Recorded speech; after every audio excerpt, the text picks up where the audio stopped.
What's up, everyone? Mark Bergin providing a quick reaction to the Steelers' 16-14 loss to the Baltimore Ravens before we get into today's post-game reaction. Today's episode of the Bleav in Steelers show brought to you by betonline.ag. They'll take care of your gambling needs all NFL season long. Head over to the website today. Use our promo code Bleav. That is BLEAV. You can see that on your screen right now to receive your 50% welcome bonus on your first deposit. Bet online, where the game starts.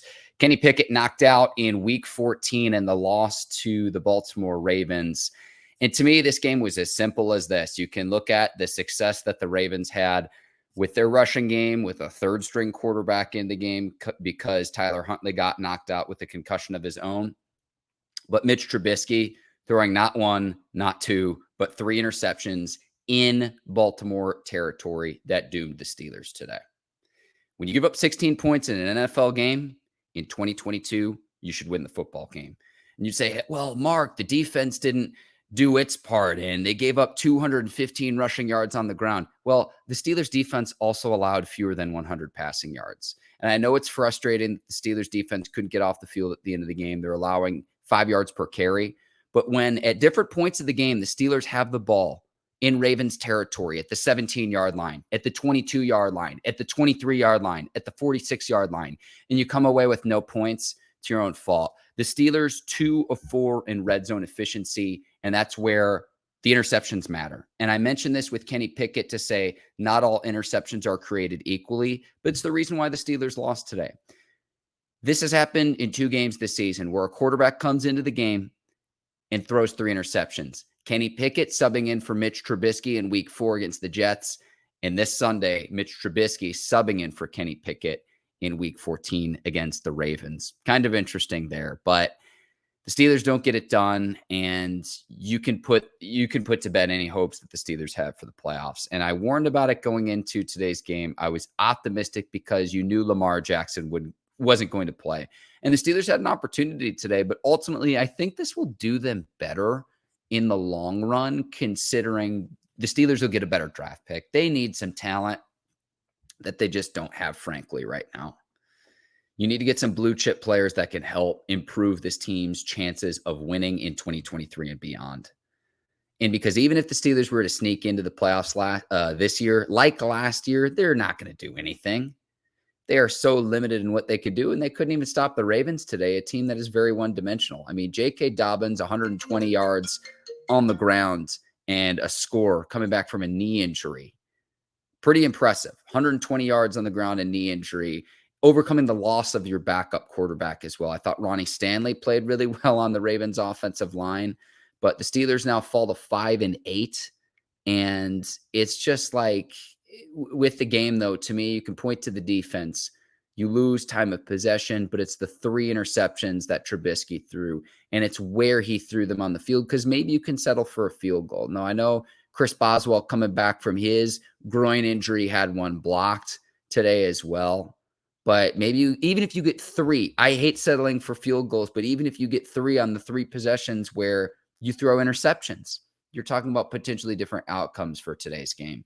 And that's the frustration with this Steelers team. That opportunity was there today, and they didn't take advantage. But, turnovers, losing the turnover battle 3-0, missed tackles, missed opportunities. And you want to see, at this point, I want to see growth with Kenny Pickett. Hopefully he can get back onto the field quickly, and hopefully he can clear concussion protocol in time for next week's game against the Carolina Panthers on the road. It's another opportunity for him to get better. But when you give up only 16 points and you lose, I point to the offensive side of the ball in 2022. I don't want to have a meatball take where, 20 years ago, you would have pointed to the defense and said they didn't get it done today. They didn't give the offense one more opportunity. I'm not going to go there. I'm not going to go there because it was the turnovers to me and it was the not taking advantage of field position when you had it for the Steelers. I thought Deontay Johnson played well again, 6 catches, 8 targets, 82 yards. George Pickens, 3 catches, 78 yards, 3 targets. Why is George Pickens only getting 3 targets? Last week he had 2. He pouted on the sidelines. I don't blame him. 3 catches on 3 targets. That's great efficiency for 78 yards. Why not go to him again? Why is George Pickens only getting 3 targets in this offense? It doesn't make any sense. Find creative ways to get him the football in space. He's your best offensive playmaker. And I don't think it's a secret that Deontay Johnson has better chemistry with Mitch Trubisky than he does Kenny Pickett. Something I noticed today, it might not be popular among Steelers fans, but it's something that I noticed where he has a better rapport with Mitch Trubisky than he does Kenny Pickett. Hopefully that can improve. Deontay Johnson still, even despite his 82 yards today, still has not scored a touchdown in the 2022 season. Just more failures of this offense. It's why I've called for Matt Canada's job. I'm not one of these people to say, fire the coach, but you put up 14 points against your rival and you don't have a plan. When Trubisky goes into the game, he scores on his first drive. That's impressive to see, but 14 points isn't going to get it done in 2022. And a defense that only allows 16, a Ravens team with their third string quarterback. It was the NFL debut for the third stringer who came in for Huntley. It was Anthony Brown. It was his NFL debut today. 215 yards, the most the Steelers defense has allowed since the final week of the regular season in 2021. We know the Baltimore Ravens are going to run the football and they're going to run it effectively. We know that. And you still keep it within a one-score game at the end. Your defense can't get a stop when you need to. But really, it's earlier in the game when your offense had plenty of opportunities to score and you're 2 for 4 in red zone efficiency. And you throw 3 interceptions in Baltimore Ravens territory. And this is why we need to see Pickett on the field, because I've seen what I needed to see from Mitch Trubisky, not just this season, but his sample size when he was the Chicago Bears quarterback. And then a year ago when he served as Josh Allen's backup in Buffalo. There's a reason he was available. And it's not that he's not a nice guy. It's not that he can't be a good locker room presence and for Kenny Pickett to learn from. But it's the 3 interceptions that come at times where it's just like you can't throw an interception in that scenario, and you at least got to get 3 on the scoreboard.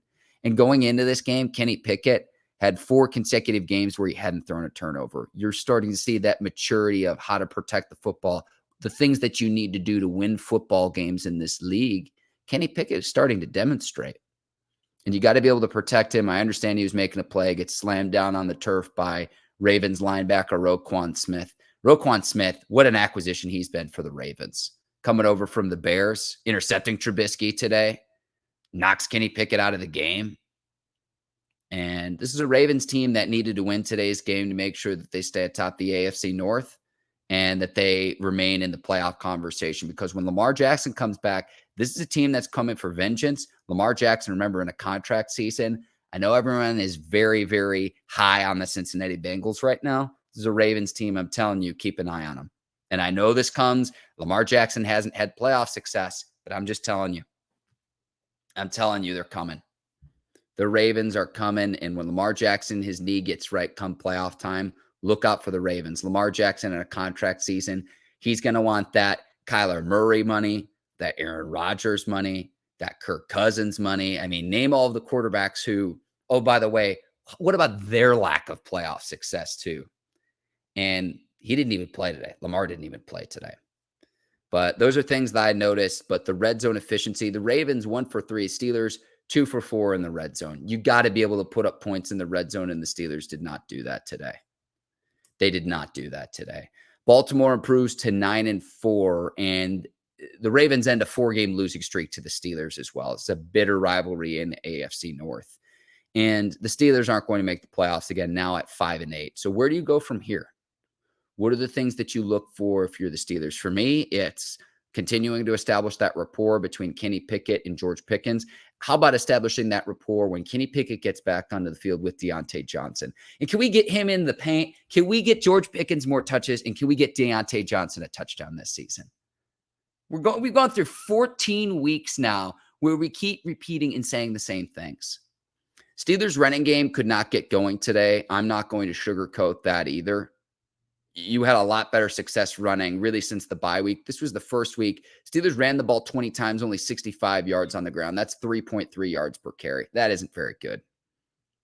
So you take that away, what's your counter? Mitch Trubisky, you see 270 passing yards. You're like, man, but it's the 3 interceptions. They come at times where you just can't have interceptions.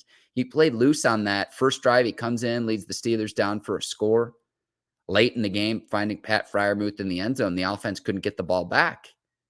And too little, too late. But it's what happened earlier in the game. The blocked field goal and then 3 interceptions in Ravens territory. And it goes back to what I always say here on the Bleav in Steelers show.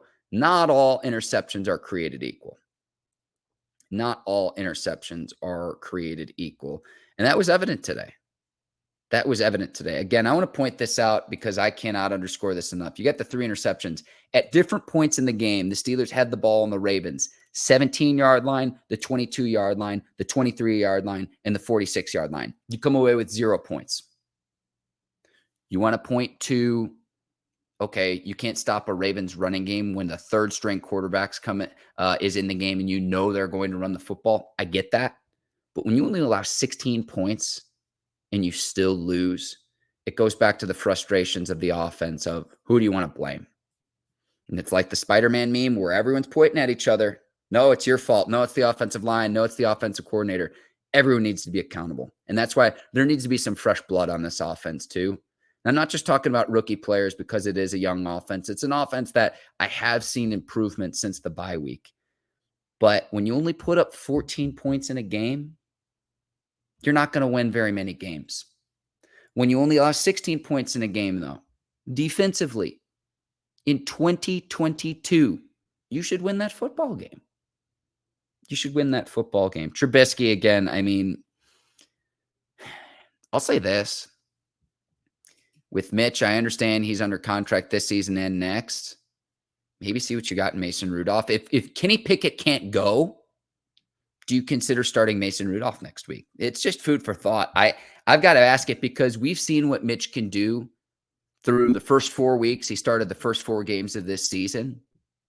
Do you consider Mason Rudolph, if Kenny Pickett can't go against the Carolina Panthers, would you put Mason Rudolph out there just to see what he's got?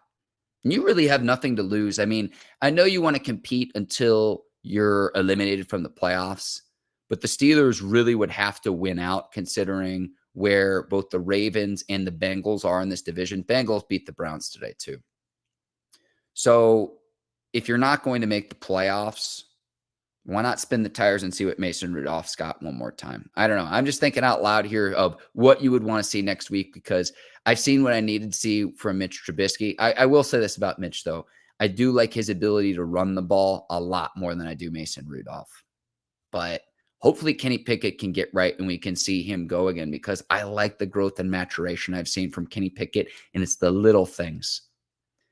Steelers' offense is just a little bit different when he's on the field compared to Trubisky. To me, that's very evident today, and it hasn't always been clean with Kenny Pickett, but he's starting to understand what it takes to play the quarterback position at the NFL level, and that bodes well for him in 2023 and beyond because you weren't going to contend this season even in your wildest dreams, Steelers fans. You weren't going to. So how do you get better every single time you take the field? How do you get better even considering that Matt Canada might not be your offensive coordinator next season? I would not bring him back personally. I know that can stunt the development of a young quarterback, and then he's got to learn a whole new system. But I don't even understand what the argument would be at this point because you can't get it done today. And I know the Ravens have a lot of studs on their defensive side of the ball, and they're all in because they're all in as soon as they make the Roquan Smith trade this season to try to go on that run. Now that Lamar's in the 5th-year option of his rookie deal, it's the last year that the Ravens are going to be able to afford to pay what they're paying Lamar right now because he's going to want probably $50 million a year on a per-year average, probably $50 million a year moving forward. And that helps the Steelers out because then the Ravens can't load up around Lamar Jackson. And Lamar, here's the thing, Lamar didn't even play today.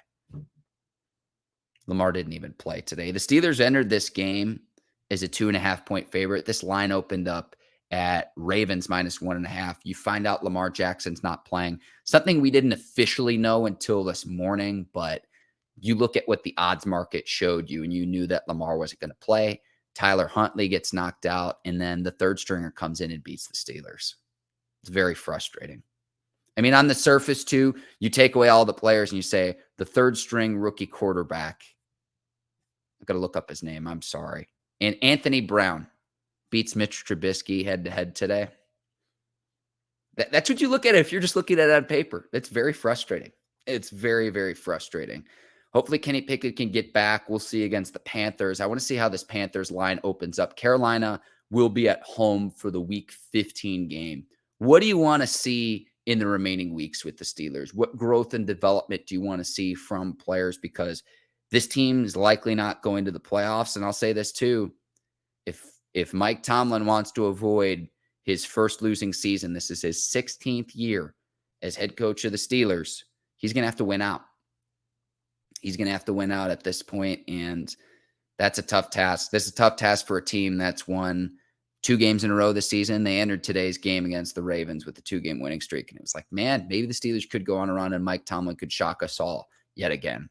It's not going to happen because the cupboard's bare. This team needs more talent. I would argue that the Steelers could make upgrades at every single position other than the outside linebacker position occupied by TJ Watt. And I would also say Minkah Fitzpatrick on the back end of the secondary, his position as a free safety. Other than that, I would make the argument that the Steelers could make upgrades at every single position. And I want you to think about it from this standpoint too, 2023 and beyond. Who on this Steelers team would start for other teams in the NFL? Definitively start to say, no doubt about it, they would be a stud player. It'd be TJ Watt and it'd be Minkah Fitzpatrick. Yes, there are good players. There's Najee, there's Deontay Johnson, there's Pickens, there's Freiermuth. Cam Hayward's a nice player. I actually think that Miles Jack and Devin Bush are having solid seasons. Probably forgetting Alex Highsmith. Love Alex Highsmith. Didn't do much today. Ronnie Stanley played really, really well for the Ravens in his return. Didn't see much of Alex Highsmith today. I love the season he's having overall. Didn't see a lot from him today, though. I'm just being real. So other than TJ Watt and Minkah, I'd argue that you could make upgrades on this Steelers team at every single other position group right now. They need a lot of help. Steelers team needs a lot of help to get better. And how can you put Kenny Pickett in positions to succeed? And today, it was like Mitch Trubisky threw away the opportunities that the Steelers had. And I want to say this too. Deontay Johnson's got to score a touchdown. Only 3 targets for George Pickens. What is the offense doing? For what purpose? 3 catches on 3 targets. That's great efficiency. Prove that the Ravens have to stop him. And then go to your counter. If they double team him or if it's not there, scheme it up to where you can get him the football in space. It doesn't make any sense. And I'm talking in circles here. My name is Mark Bergin. Thank you so much for taking the time to watch my post-game reaction, Bleav in Steelers show. Ike Taylor and I will be back later this week, recapping this game, looking ahead to Week 15, Steelers and Panthers. But it's winding down here, and the Steelers are on the outside looking into the playoffs. It is more than a long shot at this point. Steelers would not only need to win out, they'd need some help too, because the best that they can finish is 9-8. But a very frustrating loss to the Baltimore Ravens, a Ravens team that played their 3rd-string quarterback today because Lamar went into this game hurt. Tyler Huntley got knocked out with a concussion of his own, and we'll see about Kenny Pickett, how long he misses potentially. And I want to leave people with this question as well, and please let me know in the comments. If Kenny Pickett can't go against the Carolina Panthers, would you rather see Mitch Trubisky or Mason Rudolph? And that's something Ike and I are going to talk about here on the next episode of the Bleav in Steelers show. Thank you so much for taking the time to watch. My name is Mark Bergin. Enjoy the rest of the Week 14 action. Take care. So long, everybody. I'll see you next time.